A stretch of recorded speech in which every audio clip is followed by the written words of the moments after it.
चलिए ठीक है, देखिए आज का टॉपिक क्या रहेगा, परसेंटेज। हाँ देखिए, इसमें देखिए यहाँ पे आप ध्यान दीजिए, वहाँ पे जो चल रहा है उसको चलने दीजिए। ठीक है, जब भी परसेंटेज की बात की जाएगी तो एक चीज ध्यान रखना, परसेंटेज का मतलब क्या होता है। परसेंटेज का मतलब होता है परसेंट। अगर मैं इसको अलग करूं तो क्या मैं लिखूंगा, परसेंट। पर मीन्स क्या होता है, प्रति, एक, इसको बोलते हैं प्रत्येक। और सेंट का मतलब होता है सैकड़ा या 100। ठीक है, तो प्रत्येक सैकड़े पे जो वैल्यू रखी जाती है वह क्या कहलाती है, परसेंट कहलाती है। ठीक है, जैसे अगर मैंने बोला x% है, ध्यान से समझिएगा इसको।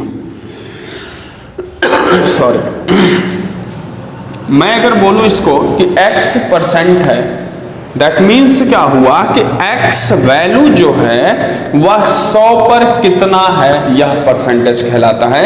मतलब x% को मैं अगर चेंज करूं फ्रैक्शन में या भिन्न में, तो मुझे क्या लिखना पड़ेगा, x/100। ठीक है, दूसरा चीज है, अगर मान लीजिए मेरे पास भिन्न है, फ्रैक्शन है, कोई भी फ्रैक्शन है, मान लीजिए क्या है, a/b, ये मेरा फ्रैक्शन है। अगर ये पूछता है कि भाई इसको परसेंटेज में चेंज करिए, यह एक वैल्यू है, किस पे निकालना हमें, 100 पे। हमें परसेंटेज हमेशा किस पे निकाला जाता है, 100 पे। तो मैं इसको परसेंटेज बनाने के लिए किससे मल्टीप्लाई करूंगा, 100 से। यह आपका आ जाएगा परसेंटेज। तो 2 पॉइंट हमारे लिए जरूरी हो गया कि परसेंटेज को फ्रैक्शन में बदलना है, भिन्न में बदलना है, तो 100 से डिवाइड करेंगे, या आप ऐसे लिखोगे प्रतिशत को भिन्न में बदलेंगे, 100 से भाग देंगे। दूसरा है, अगर फ्रैक्शन है, भिन्न है, उसको प्रतिशत में बदलना, 100 से गुणा करेंगे। ये 2 पॉइंट आप नोट डाउन कर सकते हैं। पहला पॉइंट कि जो परसेंटेज होगा उसको भिन्न में बदलना है, 100 से भाग, परसेंटेज को फ्रैक्शन में बदलना, 100 से भाग करेंगे, और फ्रैक्शन को परसेंटेज में बदलना, 100 से गुणा करेंगे। ये आपको समझ में आया, दिक्कत तो नहीं है ना। चलिए, अब इसमें आपको मेरा 2 पॉइंट याद रखना, अगर परसेंटेज के बिना फॉर्मूले के लगेंगे। बस 2 पॉइंट आपको याद करना है। वह पॉइंट आप लिख सकते हैं कि यदि प्रतिशत वृद्धि कहा जाए, लिख लीजिए इसको, यदि प्रतिशत वृद्धि कहा जाए, यदि प्रतिशत वृद्धि कहा जाए तो हमेशा 100 में जोड़ा जाएगा। यदि प्रतिशत वृद्धि कहा जाए तो हमेशा 100 में जोड़ा जाएगा। और यदि प्रतिशत कमी कहा जाए, और यदि प्रतिशत कमी कहा जाए तो 100 में से घटाया जाएगा। ठीक है, ये दोनों पॉइंट याद होना चाहिए कि अगर प्रतिशत वृद्धि कहेगा तो हम लोग क्या करेंगे, 100 में जोड़कर गुणा करेंगे, और अगर प्रतिशत कमी कहा जाएगा तो हम लोग क्या बोलेंगे, उसको 100 में से घटा के। मतलब इन परसेंटेज इंक्रीज कहा गया, इंक्रीज्ड बाई, अगर ये लिख दिया गया है इंक्रीज्ड बाई, तो इसका मतलब 100 में आप क्या करेंगे, प्लस करेंगे, परसेंटेज जो गिवन है उसको करेंगे। ठीक है, और अगर परसेंटेज डिक्रीज कहा गया है, डिक्रीज बाई, कहेंगे डिक्रीज हो गया इतना परसेंट, तो आपको क्या करना है, 100 में से परसेंटेज को माइनस करना है और गुणा करना है। समझ में आया? ये 2 पॉइंट आपको याद करना है। यही दोनों पॉइंट ही आपके पूरे परसेंटेज को सॉल्व करा देंगे। इसके अलावा मैं कोई सूत्र नहीं बताऊंगा। यही हमारा सूत्र भी कह लीजिए, इसी को चाहिए आप मेथड कह लीजिए। अब सोचिए पूरा चैप्टर एक ही मेथड से लगने वाला है, तो आपके लिए प्लस हो जाएगा। भाई हमारे लिए परसेंटेज पढ़ना, हमें कोई सूत्र नहीं पढ़ना। सबसे अच्छी बात तो ये, हमें परसेंटेज भी पढ़ना, हमें कोई फॉर्मूला नहीं पढ़ना। सही है, चलिए अब पहला टॉपिक लिखते हैं। आज ये हो गया। चलो पहला टॉपिक जो आज हमारा है, ध्यान से देखिएगा। टॉपिक क्या होता है कि आप जैसे जब चैप्टर पढ़ें, जब कोई भी एक चैप्टर पढ़ें, तो ये दिमाग में हमेशा रखिएगा कि मुझे उस चैप्टर में क्या क्या पढ़ना है, पहला। दूसरा कि मुझे कितना समय किस पर देना है। अगर ये चीजें समझ में आ गई तो आप 100% आप जान लीजिए कि पूरा कोई भी क्वेश्चन आएगा आप 100% लगा लेंगे। लेकिन क्या होता है कि हम स्टूडेंट होते हैं, हमें वहाँ एग्ज़ाम प्रेशर होता है, हमारे लाइफ की प्रेशर होती है कि अगर मैं इसमें फेल हो गया तो पूरा लाइफ फेल हो जाऊँ। इसलिए ये क्वेश्चन, सूत्र वाले क्वेश्चन जो गलत हो जाते हैं। अभी मेरा जो काम है, मैं एक टॉपिक लिख रहा हूँ, उसी पे पहले काम करते हैं, फिर अभी देखते हैं क्या होगा। और ध्यान रखिएगा ये हमेशा, अगर आपको ये लगे कि कभी भी आप पीछे जा रहे हैं, कोई भी चीज़ों से पीछे जा रहे हैं, तो जिस चीज़ में आपकी कमी है उस पर समय ज़्यादा दिया जाता है। दुनिया जीतने वाला हिटलर भी, या कह लीजिए हिटलर भी अगर दुनिया पे राज किया था तो उसने क्या किया था, जो उसके अंदर कमियां थी उसको उसने खत्म किया था। तो आपको भी अपनी कमी को खत्म करनी है। तो कमी खत्म ऐसे नहीं होगी, कह दिया भाई हम सपने में सो रहे हैं, मैंने कहा मेरी कमी खत्म हो गई। आप पूरे लाइफ खत्म नहीं कर सकते। अगर आपको लगता है मैथ मेरी कमजोरी है, तो मैथ को इतना बार अटेम्प्ट करो, इतना बार सॉल्व करो, वो खुद शर्मा जाए बेटा कि हम नहीं, अब तुम्हारे साथ रहेंगे, परेशान ना हो। ऐसी चीजें उसको कहो, ठीक है।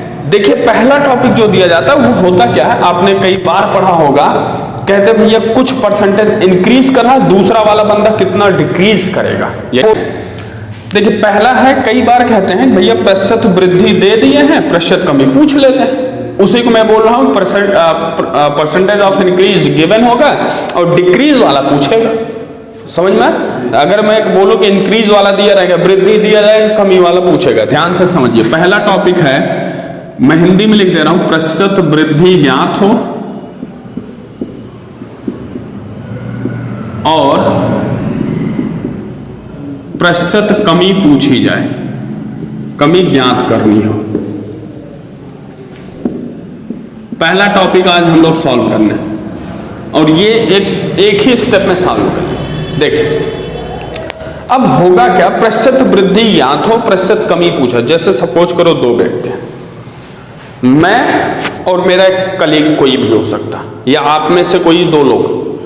तो आप क्या बोलते हो, भाई मैं तुम्हारे से इस चीज से ज्यादा इंटेलिजेंट हूं, ज्यादा कुशाग्र हूं, या ज्यादा मैं तेज हूं। होता है कि नहीं? अब आप सोचिए कि मैं जैसे बोल रहा हूं, सपोज करो दो व्यक्ति हैं, एक बंदा ए है, दूसरा बंदा बी है।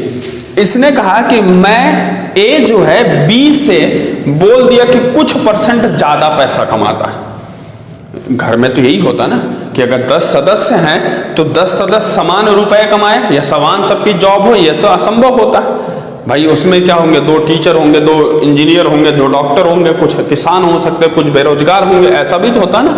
मतलब सबकी सैलरी सेम नहीं है। तो ऐसे क्वेश्चंस क्या होते हैं, ए के बारे में बी से पूछेगा। जैसे कहेगा कि ए बोलेगा भाई मैं बी से 20% ज्यादा कमाता हूं। अब पूछेगा कि बताओ बी ए से कितना परसेंट कम कमाता है।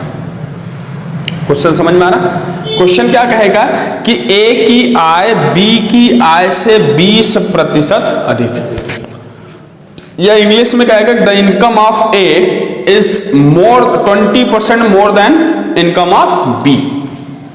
जो ए की इनकम है, आय है, वह बी की आय से कितना अधिक है, 20%। तो पूछेगा कि बी की आय जो है इनकम, वो ए से कितना प्रतिशत कम है।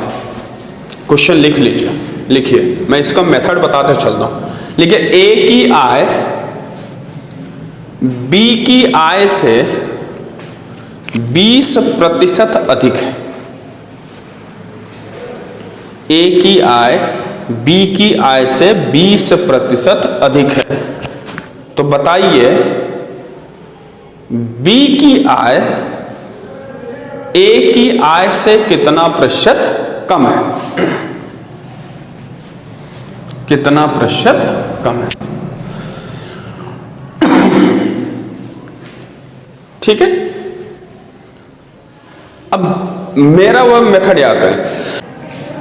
चलिए देखिए, आपको क्या करना है, कुछ ज्यादा नहीं सोचना है, सिर्फ दो जन को लिखना है जिसके बारे में कहा जाए उसी से लिखना। किसके बारे में कह रहा है, ए की आय बी से, तो बी को लिख लीजिए। बी अगर 100 रुपया है तो ए कितना होगा, इससे 20 रुपया ज्यादा है, मतलब 120 हुआ। सही है। अब बताइए, कह रहा है बी ए से कितना कम है, बताओ कितना कम है। 20 रुपया कंफर्म हो गया। 20 रुपया कम है किससे? ए से। अगर प्रश्न में किससे उत्तर क्वेश्चन करिए, कभी भी एग्जाम में, जैसे मान लो मुझे कोई टॉपिक समझ में नहीं आ रहा, तो मेरा काम क्या है, सोचेंगे कि किससे कम है, उत्तर जिसका आएगा उसे बीच नीचे लिख देंगे। फ्रैक्शन का जो डिनोमिनेटर होता है, भिन्न का जो हर होता है, उसका उत्तर आएगा किससे। बताओ बी किससे कम है? ए से। ए कितना है? 120 कहां लिख देंगे? फ्रैक्शन को प्रतिशत में बदलना किससे गुणा करते हैं? 100 से। 20 छक्का 2 तिहाई 6, 2 पचास में 100, ये आएगा 50/3 या 16 कंप्लीट, 16 3 48, 2 50। इतना परसेंट कम आ जाएगा कि नहीं? पहला समझ में आया? कोई टॉपिक इसमें कोई दिक्कत तो नहीं? पक्का समझ में आ गया कैसे है करना? क्या, जिससे उत्तर जो मिलेगा उसे नीचे। हमेशा परसेंटेज का सवाल नहीं, कोई भी सवाल हो, अगर प्रतिशत चेंज करना है तो हमेशा याद रखना है, अपने आप से क्वेश्चन करना किससे, आंसर जो भी आएगा उसे नीचे हर में लिखेंगे। जैसे मैंने कहा यहां बी किससे कम है? ए से। ए को कहां लिखेंगे? नीचे। उत्तर आ रहा। अगर यही कहता ए किससे ज्यादा है? बी से, तो बी को कहां लिखते? नीचे। समझ में आया? पहला क्वेश्चन समझ में आया कि नहीं?